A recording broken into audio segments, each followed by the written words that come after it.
This is problem 2 for standard 8GA3, where we describe the effects of dilations, translations, rotations, and reflections on the coordinates of two-dimensional figures graphed on a coordinate plane. This particular problem says the graph below shows triangle DEF. It is translated 3 units to the right and then dilated by a scale factor of 2. So let's make sure we've got all those things down there so we know exactly what we're going to be doing. Let me get these done.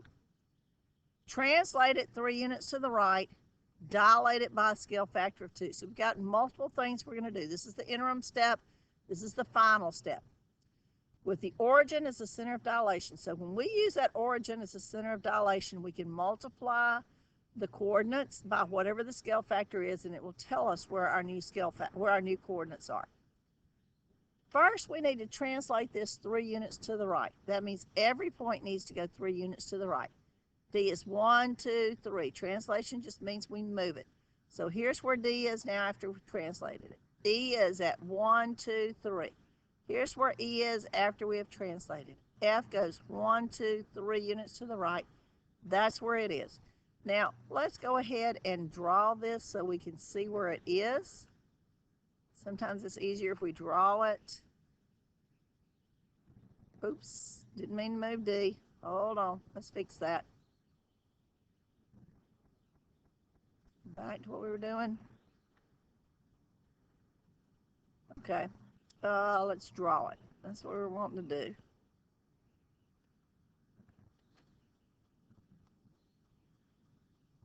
Okay. Let's see.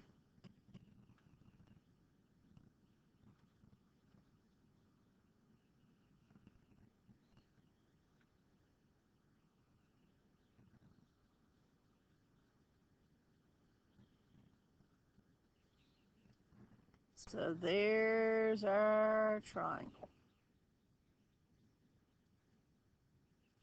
Notice all we've done first off is translate it 3 units over. Just moved it 3 units over.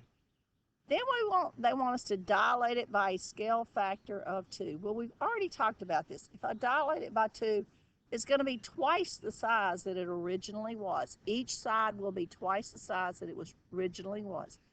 So what we're going to do is we are going to get the coordinates that we have for each one of these points, and then we're going to dilate it by 2. D is now at, let's see, it's at -3, 4. If I dilate it by 2, that means I multiply everything by 2. I can do that whenever the center of dilation is at the origin. That would give me D prime at 2 times -3 is -6. 2 times 4 is 8. -6, 8. So this is going to be -6, 8. Go out to -6, up 1, 2, 3, 4, 5, 6, 7, 8. That's where D prime is going to go. Notice how D prime moved farther away from the center of dilation than D was. Okay. Here's E. Let's see what happens with this. E is currently at 1, 2. We're going to multiply that by 2 because it's dilated by a scale factor of 2. If I multiply it, E prime is now at 2, 4. 2, 4. So let's plot 2, 4.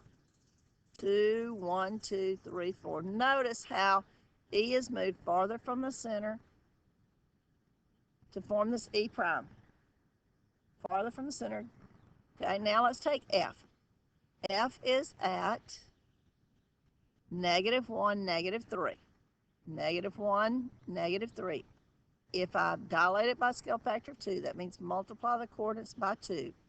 F prime then is at -2, -6. So we'll be at -2, -6. -2, 1, 2, 3, 4, 5, 6. You see how F prime has moved farther away from the center than it was at? Now I'm going to draw that actual triangle for you so you can see it. Let's go ahead and set up our drawing tool. Okay, perfect. From D prime to E prime. From E prime to F prime down here. And from F prime back up to D prime. what we did is we moved this triangle over, we translated it over, and then we dilated it by a scale factor of 2 to make it bigger. And that's what we've got. It's what you see right there. What are the vertices? They're right here. They're shown right here.